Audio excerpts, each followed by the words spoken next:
Yeah. Oh my God, I can't handle it. Better babes, it's Jonathan Van Ness, and welcome back to Getting Better. Have we got an episode on tap for you?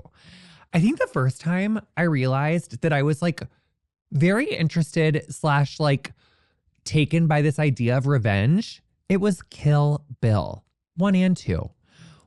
Why am I so into revenge? Why does our culture seem so hell-bent on revenge? Breaking down the science of revenge, we have James Kimmel, who has got such an interesting story. He's a lawyer turned researcher turned lecturer at Yale.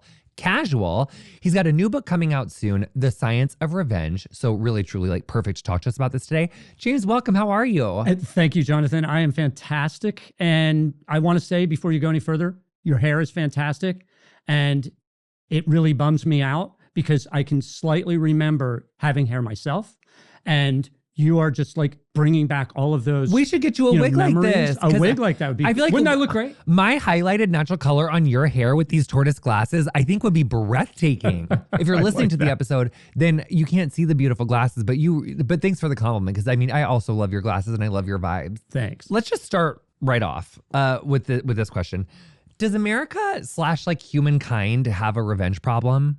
Oh yeah, we really do now. And the problem that we have, it's a specific kind of revenge. It's compulsive revenge seeking. It's not just any little bit of retaliation that we might engage in, but when it becomes compulsive. And we're seeing ultra high levels of compulsive revenge seeking at the governmental level of the United States, at the very highest levels in Congress, in the executive branch, sometimes even in the judicial branch. We're seeing it down at the micro levels in our lives with our intimate partner relationships. We see it with our children in schools, with everything from bullying and mean girls and mean texts, all the way up to horrific incidents of mass shooting, which are always revenge driven, or almost always. That is the root cause of almost every form of violence, intimate partner violence, all of them.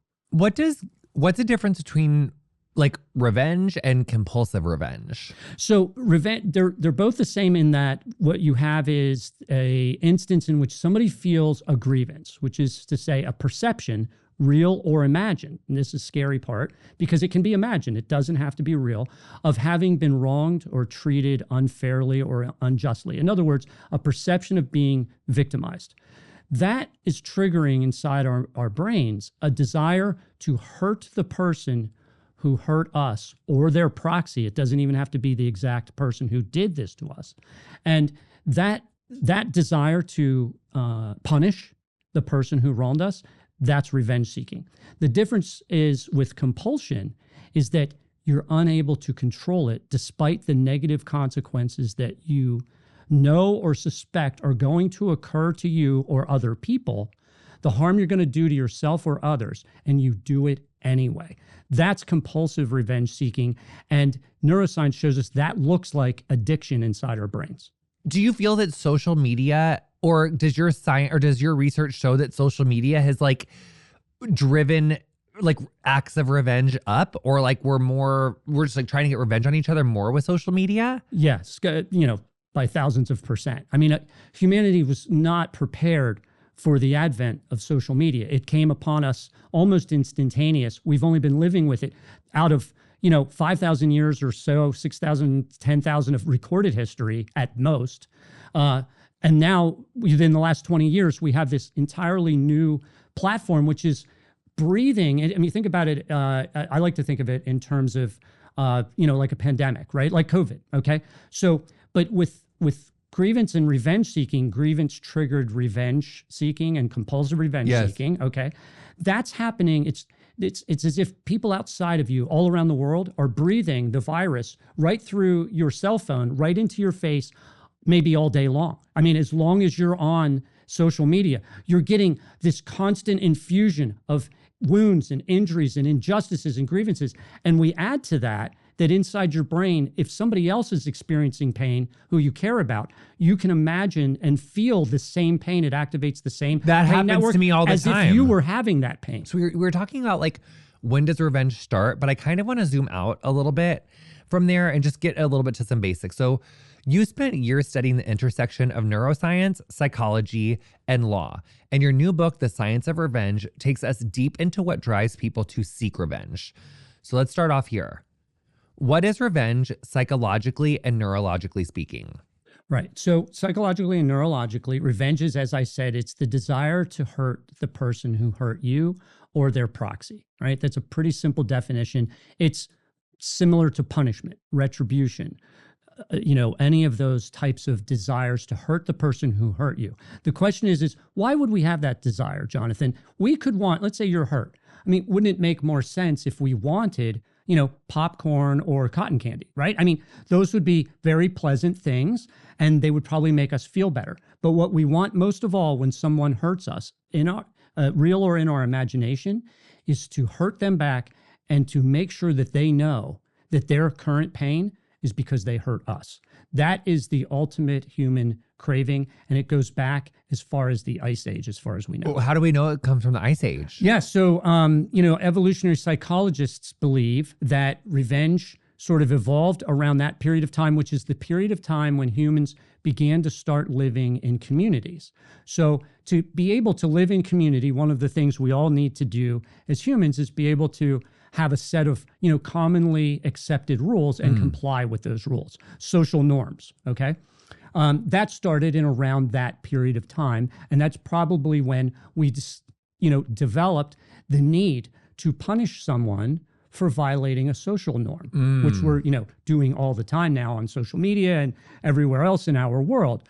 But that's probably when it started. I mean, that's the best guess. Nobody really knows for sure. It's interesting. I was trying to think when we were researching for this episode, when growing up, like when's the first time that I ever heard something that was like a dead ringer for revenge? And when I was really thinking about it, the first one I could remember was an eye for an eye. That's right. And I mean, I feel like I remember hearing that when I was 6, very young. And I remember thinking yeah, if you gouge out my eye, I should totally gouge out your eye. And that felt really yeah, it makes logical sense. It feels good.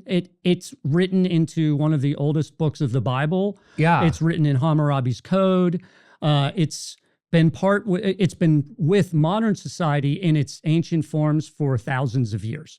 And so you're absolutely right to think of it that way. We just have a very casual early relationship with this idea of revenge. And it's something that's we talk about culturally. It's not that big of a deal. So when someone is ruminating on revenge, would you say it's a good word to use? We're ruminating on this idea of revenge for someone.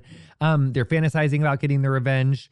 What's happening in their brain when the rumination is going on? Yeah, great question. Let's talk about that a little bit because it's fascinating. At least it's fascinating to me, but I'm a bit of a nerd on this stuff. So the way it works is this. When you experience any perceived sense of victimization or mistreatment, that is activating this area of your brain called the anterior insula. That is the pain network of your brain. And that happens for any form of psychological pain. And also, it also activates for physical pain. So it's a very real, when you feel psychological pain like humiliation or shame, anything like that, that's activating that area of your brain, the pain network. And your brain hates pain. It doesn't want pain. It wants something better than pain, like pleasure. So we've evolved, and I said maybe from about the Ice Age, to get enormous pleasure. And we're just learning this in the last 20 years neurologically. We get amazing pleasure in the form of a dopamine hit when after we've been wronged and we begin to think about hurting the person who wronged us, we get a surge of dopamine. And then that dopamine crashes on you and it leaves you with a craving to go out and do it, which is the motivation to go out and commit all forms of acts of intentionally inflicted human suffering and violence. That's how it works. The pain circuitry activates the pleasure and reward circuitry of addiction. That's where that occurs. And that's the nucleus accumbens and the dorsal striatum. Okay. So in areas where I've experienced an actual want for revenge, it's never been violent, yay. But I have ruminated on I have definitely ruminated on getting revenge, but then I realized that it was making me really sad, making me feel really stuck. And then ultimately I just needed to let it go because I need to let it go. But one thing I wanted to ask is what if you've been I wasn't sexually assaulted I wasn't sexually assaulted. I wasn't physically assaulted. What if someone did like physically assault you, or you're like a survivor of abuse, or like they're like, it's not like something that was, cost you money, or, was inconvenient or was cruel, but like someone fucking assaulted you in whatever form. Like, what if you want to fucking do something to them because they fucking deserve it? Like, what about that? Right. Well, that could ruin your life, right? I mean, if that's what you spend the rest of your life ruminating on, think of The Princess Bride. You know that movie? Yeah. Right. So the guy in the movie there, Inigo Montoya, he, his father is killed before his eyes when he's a child. He spends his entire life, preparing to be an excellent swordsman, cuts off all of his other, gainful pursuits for the one moment when he can finally stab the guy who killed his dad. Is that really a productive use of your time? No, it's not a productive use of your time. That is a pathological life that he led. Just to get to this one moment, this one instantaneous high of dopamine, which will only last for minutes, maybe an hour at the most. Okay, and then what, right? Then he's either now caught in a revenge trap in which the guy who killed him, all of his relatives are going to try and punish him or put him in jail, kill him, whatever it is. And on it goes. So we never feel, other than this quick dopamine high, like we do with narcotics or alcohol, we feel good for a little while and then it's gone, right? And then we're like, what do? I guess take more drugs and alcohol, or we could kind of quit that and go to some much more long-lasting good feeling in which the pain is erased. And that's what neurologically we found with forgiveness. If you forgive someone internally, you're the beneficiary, all right? We have a very dysfunctional relationship with the idea of forgiveness. We think that forgiveness is a gift to the person who assaulted us. It is not. It is an act of self-healing for the victim, for ourselves. And the first thing it does inside your brain is it goes to that pain network, that anterior insula, and it shuts it down. That is very different from revenge. Revenge just covers up the pain with a little bit of dopamine to make yourself feel better. With forgiveness, it shuts that pain network down. It shuts the revenge craving and reward circuitry of addiction down. And we haven't even talked about this self-control area of the brain, the prefrontal cortex, which is what I'm saying. You have a very well-developed prefrontal cortex. Bravo. And why I say that is because you can just tell from listening to all of your anecdotes, you have always shut down your revenge cravings. You know that will only harm you in the long run, and it is better to move past those prior grievances than to avenge them. That's a very well-developed prefrontal cortex. People with addiction, their prefrontal cortex has been, that we think of sometimes it's been hijacked or it's been inhibited. I got the addiction. I just don't have it with like... You just don't have it with revenge. Yeah, so I have like a couple follow-ups here. So resentment versus revenge versus like anger. Okay. What differentiates like especially resentment and revenge? You should think of resentment as a concept of grievance. It is the feeling of pain. I feel the pain of being insulted. I feel the pain of somebody cutting me off in traffic. I resent you for that. I feel it. Revenge is the desire to punish you for it, and then ultimately the action that we take to do so. Okay? So we can resent people safely, right? It's inside our head. We're thinking about it. We feel the pain. We haven't let go of it yet. I resent you for doing that. You hurt me and I'm hurting right now. That's the grievance. If you move beyond that to an actual retaliation or even fantasizing about it, then you're moving into the category of revenge. That's the distinction. Okay, got it. I love that. Well, I don't love that, but I like that. I understand it better. I was thinking about this story I saw a few weeks ago where these two guys were like outside of a bar, and one either bumped into the other one or like asked for a cigarette or something happened. It was not that big of a deal. But the guy it felt like he'd been, disrespected. Probably, right? And so he, walks over to the guy and it's all on camera and he punches him. And I don't think he thought he was going to kill him, but he punched him in the way that his head hit the ground. He died. And they were both like young guys. And, I do think that it's like every time if I see like a road rage thing, like 3 steps later in my head, I'm like, oh, I could die. Like that's never that far away in my brain for like a possibility.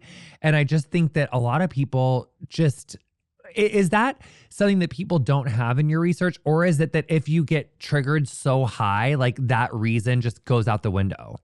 Yeah, like if it's like an acute compulsive revenge, because some people could be like compulsively into revenge just like all the time. Like I think about like you bump someone's shoulder and they're like ready to like go off on you and you're like, geez, I didn't even mean to bump into you.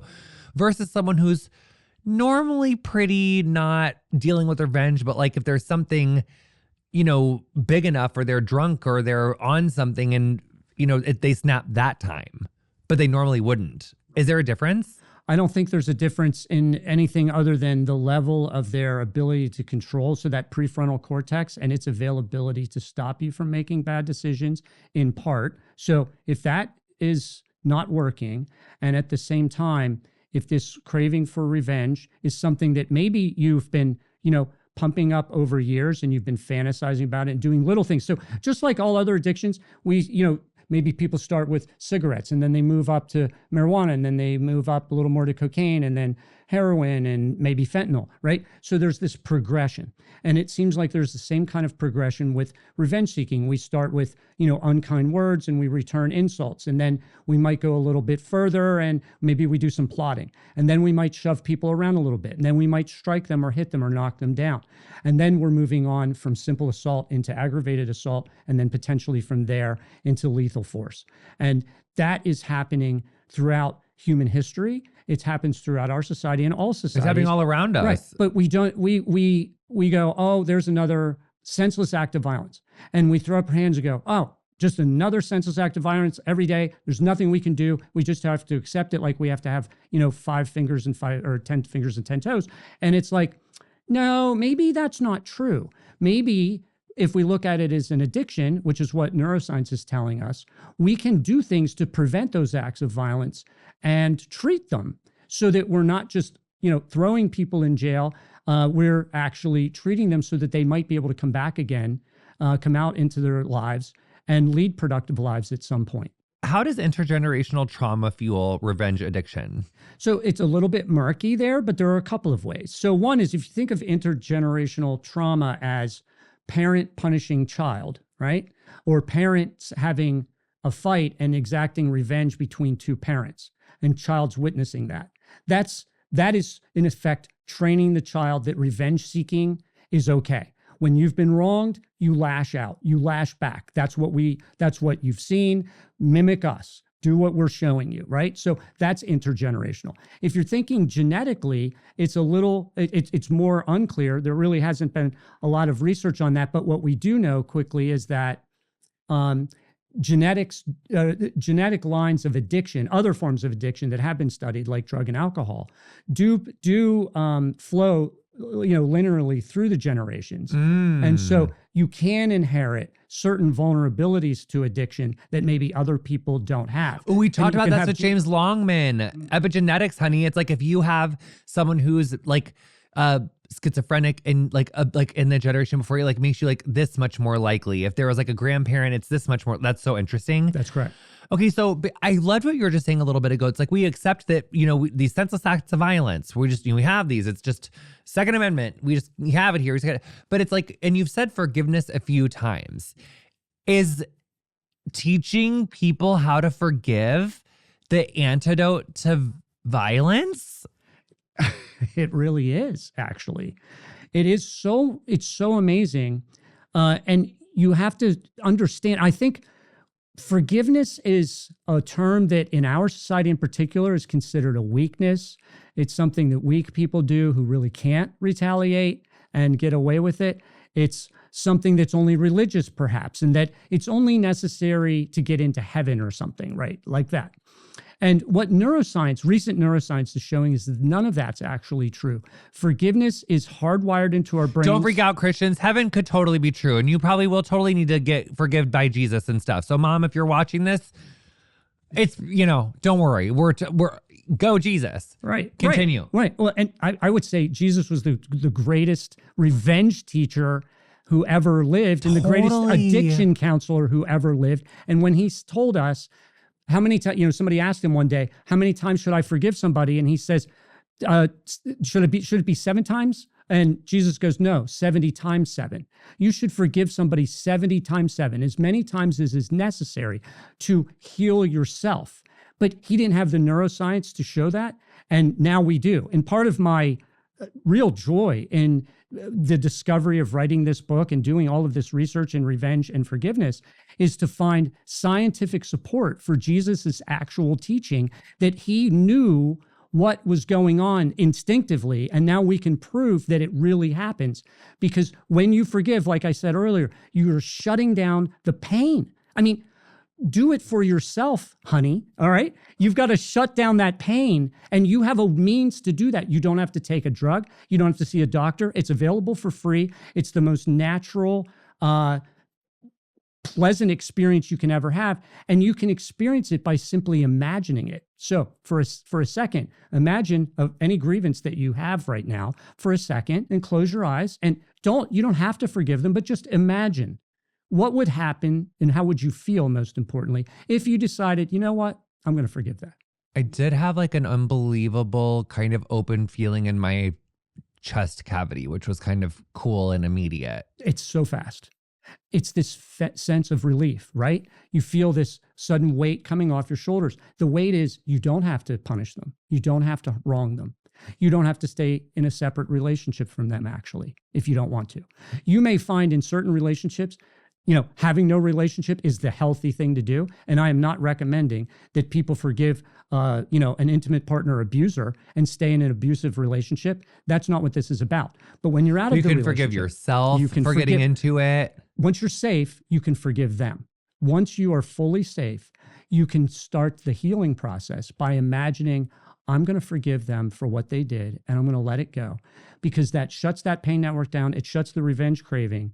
It restores your prefrontal cortex with good decision-making and weighing costs and benefits. And you can free yourself from the trauma of the past by forgiving it. Which again, not suggesting that you forgive people before you've done the work. It's like, so, and not that it's like, it is work to get yourself safe when you're in an abusive relationship. Yeah. So we're not saying like forgive them when you're just like still in danger. Like, no, you got to do that work safe first. Right. Yes. As soon as you're fully safe and it's all in the past, it actually is moved. There's no more imminent threat of serious bodily harm, which is self-defense. If you're trying to get out of the relationship that's dangerous, you're acting in self-defense. You've got to go.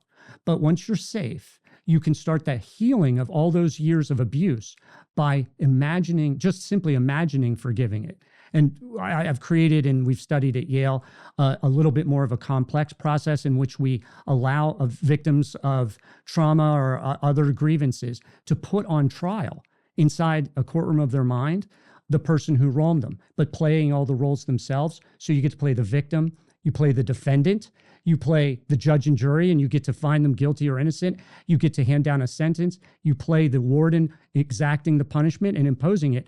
But in the last step, you become the judge of yourself, and you decide for you, do I want to stop this endless justice in the form of revenge seeking and make myself free, or do I want to just stay in the trap? And most people at that time will imagine forgiving and go, it's pretty obvious now. If I can forgive, I can set myself free. Who doesn't want to be free? Wow. Yeah. That is major. It is. It is.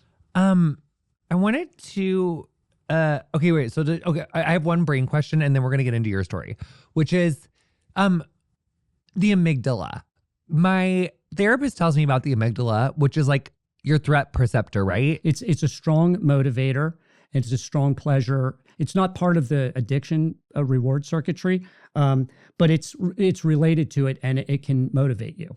So I guess, like, I imagined it as like when I'm like triggered, or like it's like, ooh, that could be dangerous. Like I need to be like aware. Like, and I think with the part of that scene, I was just wondering if there's a relationship between that and forgiveness, because it's like scary if you think someone's a threat or you think that they could do something that could hurt you. Mm-hmm. It's hard to forgive them.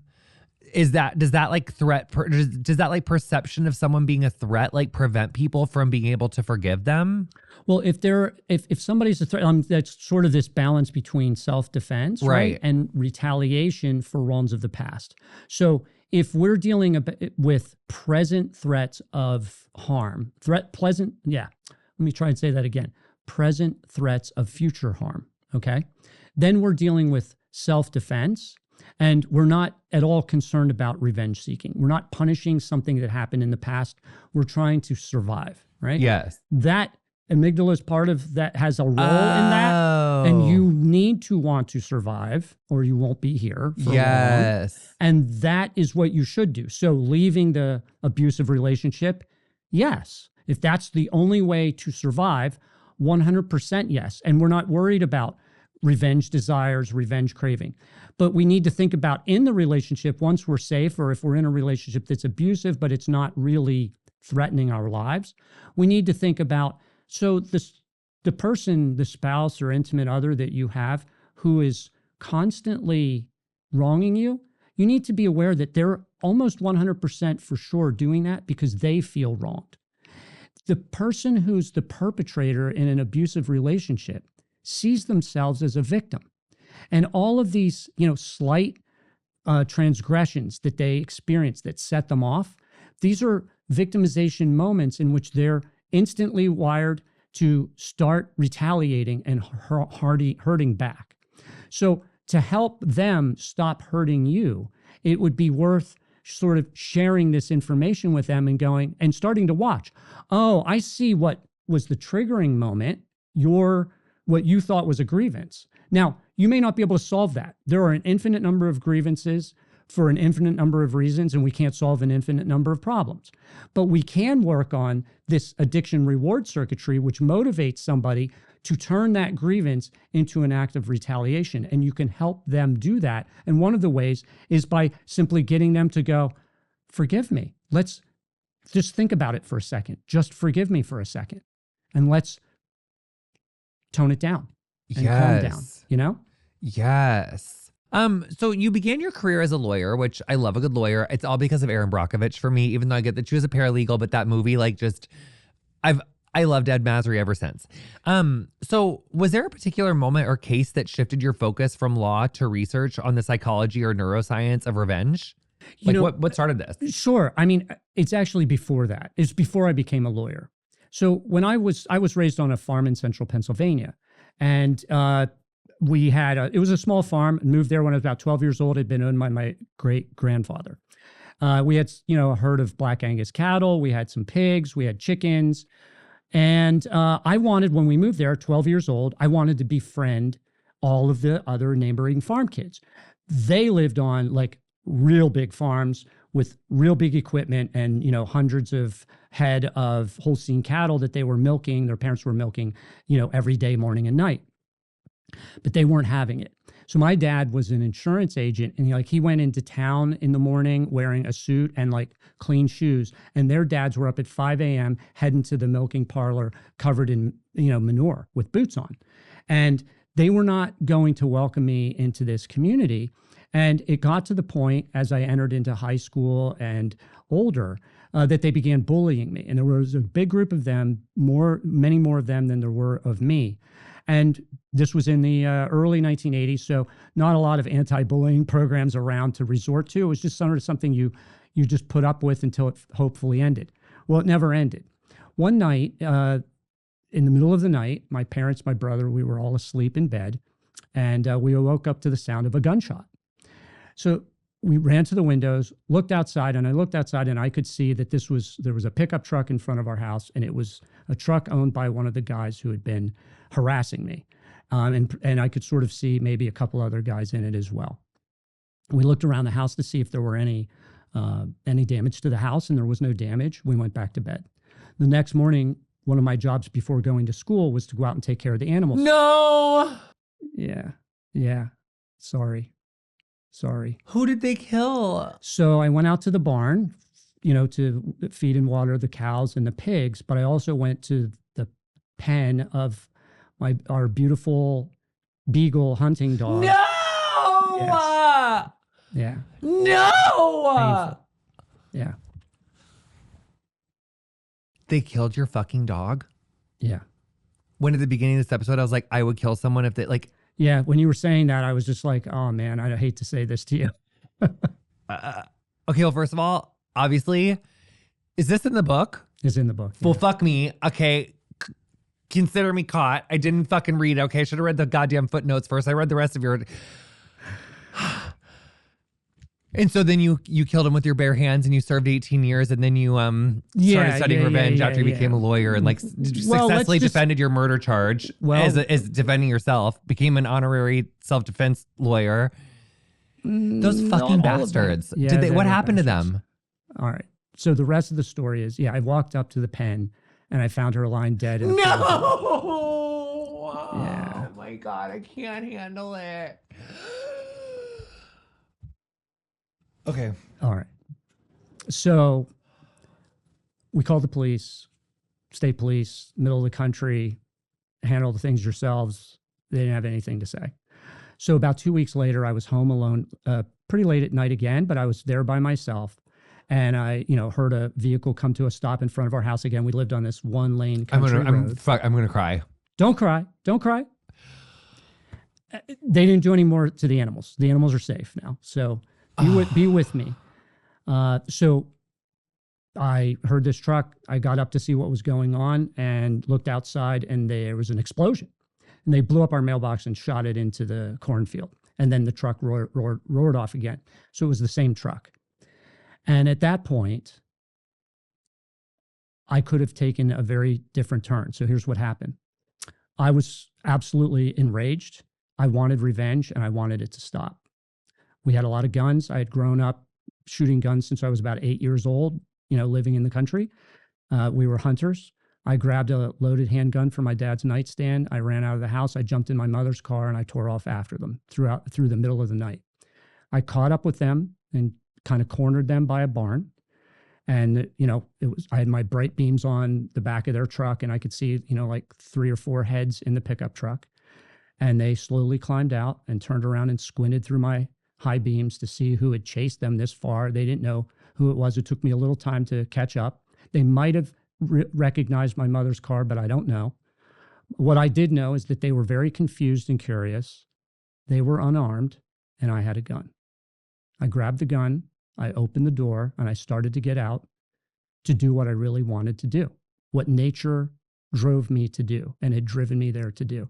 And at the very last second, I had this kind of sudden inspiration or insight at the very last moment that if I killed them, I'd be killing me, either for real, in real life, I have no life, or the person that I knew myself to be, James Kimmel Jr., would no longer exist. And I would always have to identify myself and think of myself as a murderer. And that was just enough to get me to climb back in the car, pull my leg in, shut the door, take my hand off the gun, and drive home. It was an amazing, life-changing moment. And I had always known from that moment on that I had been given an incredible gift because it could have gone the other way within seconds. It could have been extremely I cannot terrible. believe they killed your guys' fucking dog. Yeah, it was terrible. It was a very terrible experience. But I just want to say, so I view myself as a recovering revenge addict, and that's what's driven me here today because I wasn't done with revenge from that point.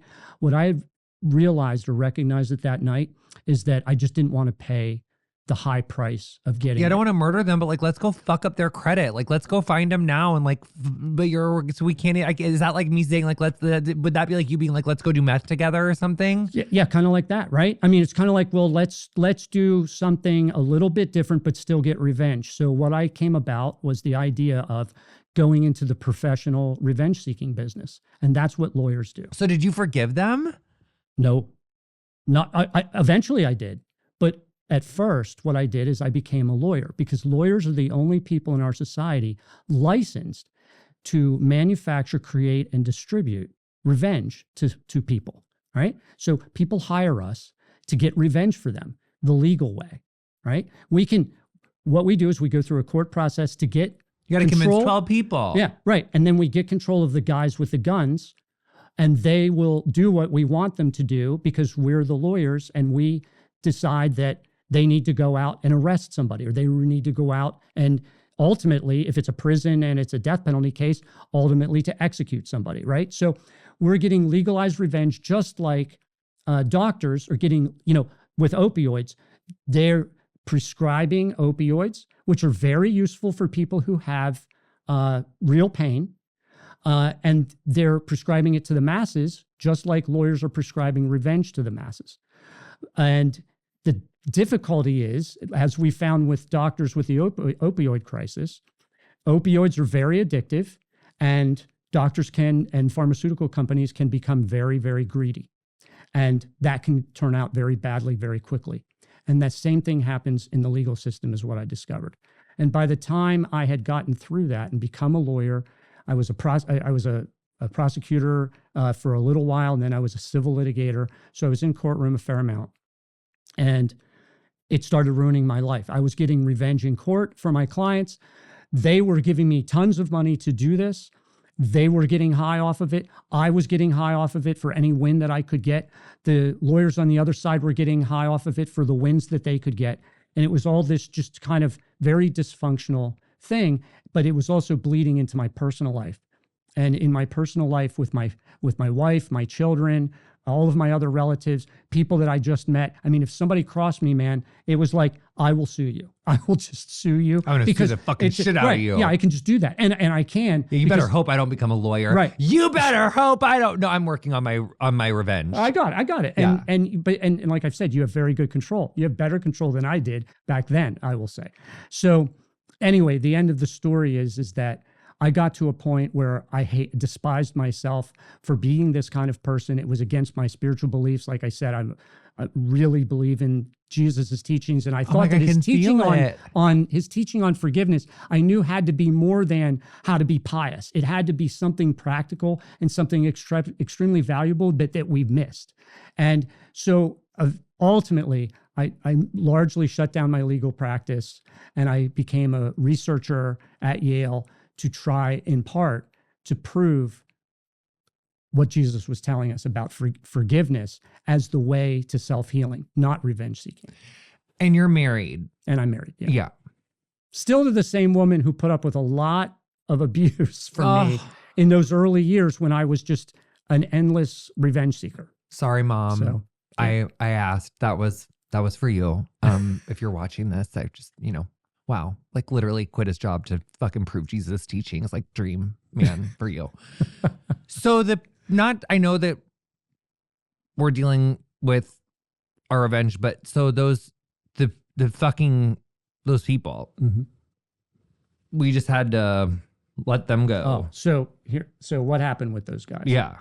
Well, a couple things. A lot of people ask me, well, did the bullying stop? Or did it continue? I'm more concerned, like, did they get killed in a car accident? Did they go to jail for DUI, like something? Like, did the universe teach them a lesson? Do we not know? We just don't even know. We don't know that. What I can say is, though, that the bullying stopped after I drove away. I never encountered any more abuse from them. I guess they had to live with the fact that they literally fucking shot an innocent dog. Like they did. Kristen fucking Gnome. Mm-hmm. Like, oh, right. Yeah, right. Like that. Yeah, kind of that. Right. It's similar to that. So I don't know if the universe punished them, but I want to tell you here and now, I doubt it, and I hope not. And I hope not, because I have forgiven them, and I've forgiven them because it's the only way I could heal myself. The alternative would be to do what I almost did, right? I mean, it's a pretty easy call from this distance of time and space. But on that night, it was a close call. What's it mean and I know so many people, I've met so many men in jail who pulled the trigger on that same type of night and are now in jail for decades, even though they believed that they had been wronged, and that's why they pulled the trigger. And they were wronged. And you could find it. Well, these guys didn't get wronged. And I also hope that they I get that you did. I'm so proud of you for doing that, because you're such a good person, and I'm obsessed with that for you. But I hope they non-violently hurt themselves off of a bridge, like a Chappaquiddick, but didn't kill someone else, and it was just them or something. Like a nice in-car drowning. Anyway, if this is a perfect question for what I'm leading myself into, because I love that I came out of that story with like a new revenge addiction. Like I want to kill these people that hurt your dog. I'm like, we're gonna probably I let have go to of put you in mine, but I handcuffs. want to kill them now. So for someone who's stuck in a revenge loop, constantly replaying the wrongs done to them or your dog, what do we do? I did not, my armpits and like everything is sweating. Like I'm so upset, but what a good episode. No, I'm so sorry for you. That's just like so fucking traumatizing that happened. Your poor fucking, I mean, I really would. I would have killed him. So I'm so proud of you. Tire something. Okay. For someone who's stuck in that revenge loop, how do we train our brain to forgive? So we just do what I just mentioned that Jesus said. All we need to do is begin to forgive and forgive and forgive again in small increments of just imagination first. You never have to tell the person who you've forgiven that you've done it. That's one of the mistakes that I think that we, especially in our society, it's like always on the movie, like, right. I forgive you. You always have to have this, moment in which you're going to forgive the person who just like punched you in the face or shot your dog or whatever it is. And it's like, you don't have to do that. Forgiveness is something you can do completely internally for you. It is this, it's the ultimate self-healing drug is the way I look at it. And so you can do that by yourself and you can imagine doing it if you're not even ready to do it. And you just go, all right, I'm willing to pretend for 5 minutes that I've forgiven the person who wronged me. So I've done this. I've even worked with someone who is a survivor of severe sexual violence. And I took her through the non-justice system trial process where she put on trial the men who had wronged her. And she went through the steps. The punishment that she wanted was really bad. It was multiple folds of what they had done to her. Understandable. I get it. So we got to the last step after she had punished them. And I said, just imagine forgiving them for a second. And she didn't want to do it. She was 100% locked on, I want them dead and I want more than that. I want them tortured. That's what I need. And I said, just for a second, just imagine what it would feel like if you forgave them.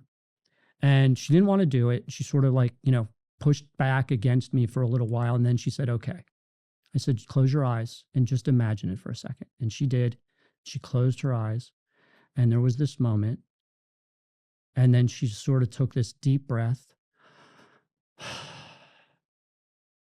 And she looked at me and she went, I would feel better.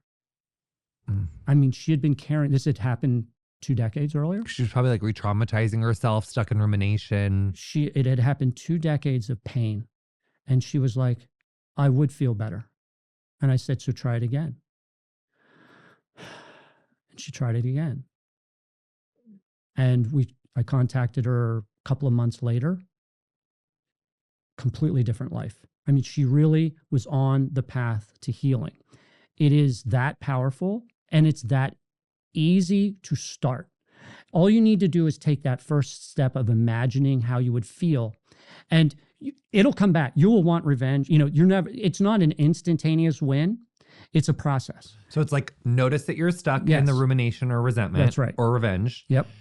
Imagine yourself forgiving them for a couple minutes. Yep.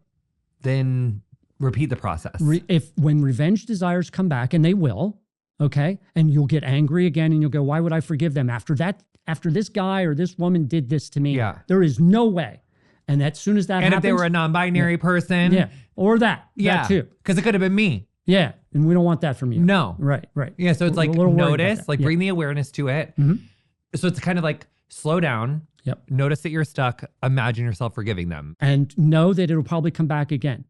But probably well before you've done it 70 times 7, you will so enjoy that feeling of relief and that feeling of joy and freedom in your life that you will instinctively shut down those revenge desires every time they come up until the point when the distance in time between when you even think about what happened and where you are today just gets greater and greater and greater, and it fades into the past where it belongs. These are all things. Think about this. This is a good thing to leave people with. The grievance that you have for something that happened to you 3 months ago is only in your head. Nobody outside of you can experience it. You can't experience it with any of your senses. Your desire for revenge is only in your head. No one else can experience it. All this stuff is in your head. What we're really talking about is just taking back control of your own brain and your own thinking. That's all we're doing. That's all we need to do. Come on, healing. Yes. That probably makes healing. that makes so much sense for like why a lot of my social media seems so random and no one understands it. Wow. I've learned so much, more than I maybe even meant to or wanted to, but I love you so much. Thank you so much for coming on. James Kimmel, we love you so much. Your book is coming out. You guys, there's more where that came from. So get the book. Thanks for coming to Getting Better, and we'll see you guys next time. Thanks.